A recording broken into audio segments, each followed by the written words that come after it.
ఏంటి అక్కడ వారణాసిలో నరేంద్ర మోడీ గారు వెనకబడ్డారు అని చెప్పి అంటున్నారు, మీరు అందరూ కలిసి పనిచేశారా లేదా అక్కడ? నరేంద్ర మోడీ గారు వెనకబట్టడానికి పనిచేయడానికి సంబంధం ఏముంటుందండి? అనేక కారణాలు ఉంటాయి వెనకబట్టడానికి కూడా. ఇప్పుడు రకరకాల కారణాలు ఉంటాయి. ఎంతసేపు గుళ్ళని అభివృద్ధి చేయటం, ఉన్న గుళ్ళని పగల కొట్టేసి శివలింగాలని ఎక్కడో పెట్టేసి అవి ఎక్కడున్నాయో కూడా తెలియకుండా వాళ్ళ మంత్రులు వాళ్ళ దీన్నంతా క్యారిడార్లోకి వచ్చి డైరెక్ట్ గా దర్శనం చేసుకునే విధంగా గుళ్ళు బాగు చేస్తే ఎంత, బాగు చేయకపోతే ఎంత. ఇంకొకటి, అక్కడ ఉన్నటువంటి ప్రశాంతత పూర్తిగా పోయిందండి టెంపుల్లో. సో నరేంద్ర మోడీ గారు వెనకబడతారా, గెలుస్తారా, ఓటమి పొందుతారా అనేది పక్కన పెట్టి, నేను ఆల్రెడీ మీ ఛానల్లోనే చెప్పాను, నేను ఏపీలో టీడీపీకి ఖచ్చితంగా 150 సీట్లు ఇండివిజువల్ గా వస్తాయి అని. గుర్తుందో లేదో మీరు రీక్యాప్ చేసి చూసుకోండి. అవునవును చెప్పారు, టీడీపీ అధికారంలోకి వస్తుంది అని. నేను సీట్లతో సహా చెప్పాను.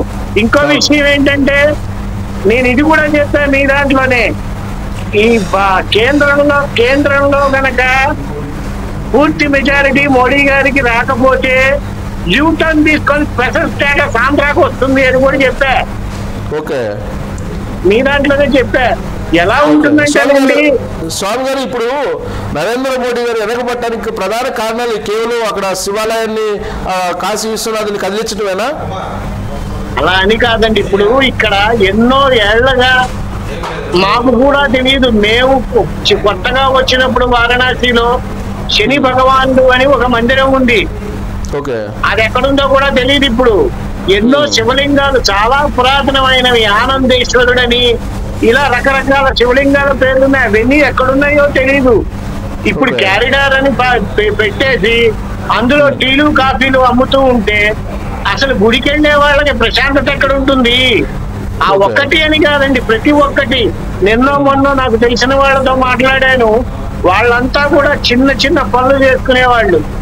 వాళ్ళు ఖచ్చితంగా ఓపెన్ గా చెప్పిన మాట ఏంటంటే, కాంగ్రెస్ గవర్నమెంట్ లో మాకు రూపాయి కనపడేదండి, కష్టపడి పని చేసుకునే వాళ్ళం, ఈ మగ్గాల మీద చీరలు వేసేవాళ్ళు. వాళ్ళు ఇప్పుడు చెప్తోంది ఏంటంటే, ప్రతిదానికి జిఎస్టీని ఇవన్నీ కడితే రోజు కూలి పని చేసుకునే వాళ్ళం ఎలా బతుకుతాం?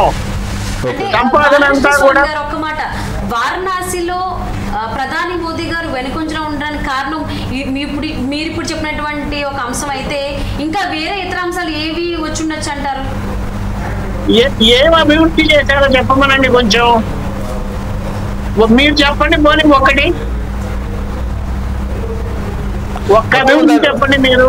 ఇప్పుడు కాశీ విశ్వనాథుని మొత్తం మందిరాన్ని మొత్తం విస్తీర్ణం చేసి దాన్ని మొత్తం ఆధునీకరించారని చెప్తున్నారు. తర్వాత గంగా వాటర్ ప్రాజెక్ట్ తీసుకొచ్చి అది శుద్ధి చేసేటువంటి కార్యక్రమం చేశాను అంటున్నారు. ఇవన్నీ పనిచేయలేదు అక్కడ. కాశీ విశ్వనాథుని డెవలప్ చేసి, ఆయన డెవలప్ చేసేది ఏంటండి విశ్వనాథుడిని? ఇక్కడ ఒక్కటి గుర్తు పెట్టుకోండి, ప్రతి ఒక్క హిందువు ఓటేస్తే బీజేపీ గెలవదు. ప్రతి ఒక్క మతం వారు ఓటేయాలి. మొన్న మధ్య దాకా కూడా పెద్ద విచిత్రం ఏంటంటే, జై శ్రీరామ్ జై శ్రీరామ్ అంటారు. ఈ జై శ్రీరామ్ అనేటువంటి పదం ఏదన్నా భారతీయ జనతా పార్టీకి పేటెంటా? కాదు కదా. రాముడు అందరి వాడు, ఆయన ఏమి నిర్మించలేదు కదా అయోధ్యని. రాముల వారి సొంత డబ్బుతోనే నిర్మించుకున్నారు. అయినా కానీ ఆ ముహూర్తం టైం కూడా బాగాలేదు. ఇలా చెప్పుకుంటూ పోతే రకరకాలు ఉంటాయండి. ఆయన వెనకంజలో ఉన్నారు, ముందంజలో ఉన్నారు అని పక్కన పెడితే, ఈసారి మాత్రం కాస్త గట్టిగా కాంగ్రెస్ పోటీ ఇస్తుంది అని నేను ఎప్పుడో చెప్పాను, అదే జరుగుతోంది. బాలకృష్ణ గారు, ఇక్కడ ఒక పాయింట్ ఏంటంటే, ఇప్పుడు అయోధ్యలో బాలరాముడి ప్రతిష్ఠ జరిగింది. అది జరిగిన తర్వాత వైష్ణవులు పక్షాన్ని నిలిచాడు నరేంద్ర మోడీ అని. శైవులందరూ వ్యతిరేకంగా ఓటేసినందువల్లే ఇప్పుడు ఆయన వెనకబడ్డా? సార్ మీకు చిన్న మీ పేరేంటో తెలియదు నాకు. సిఎస్ రావు అండి. రావు గారు, నేను ఒక మాట అడుగుతాను, సమాధానం చెప్పగలుగుతారా? ఏమనుకోకుండాను. చెప్పండి. మన ఇంట్లో చిన్నపిల్లాడు పుట్టాడు అనుకోండి, వాడు ఒక వయసు వచ్చిన తర్వాత బయటికి వెళ్ళిపోయాడు. వాడు మళ్ళీ తిరిగి వచ్చేటప్పటికి ఉద్యోగం చేస్తూ తిరిగి వచ్చాడు అనుకోండి, పూలతోనూ బ్యాండ్ మేళాలతోనూ లేకపోతే ఒక 100 మంది పరివారంతోనూ స్వాగతిస్తారా? కొడుకు వచ్చాడు అని ఆనందపడతారా? Okay.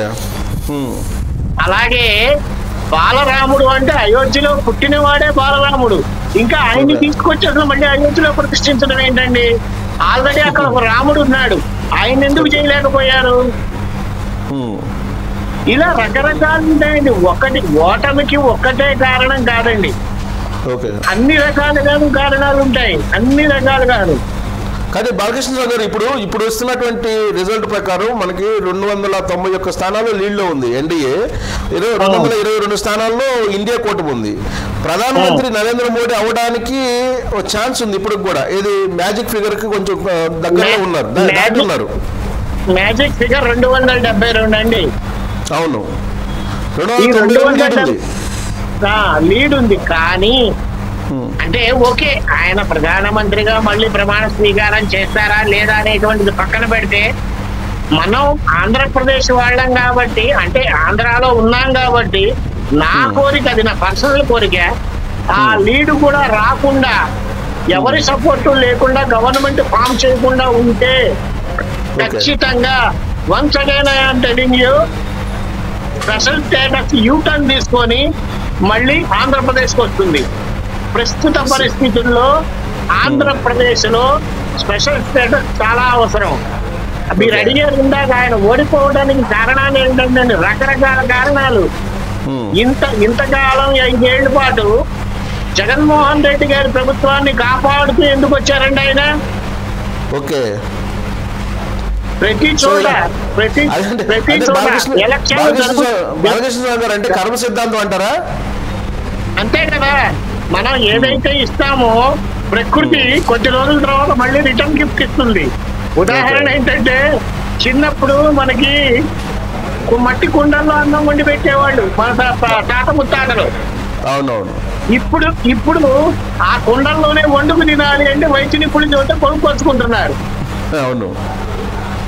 There will be reaction to equal reaction అంతే.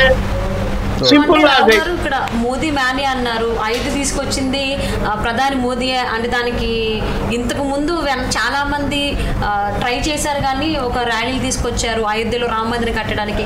కాకపోతే అది రూపాంతరం తీసుకొచ్చింది మాత్రం ప్రధాని మోదీ అన్నారు. ఇవేవి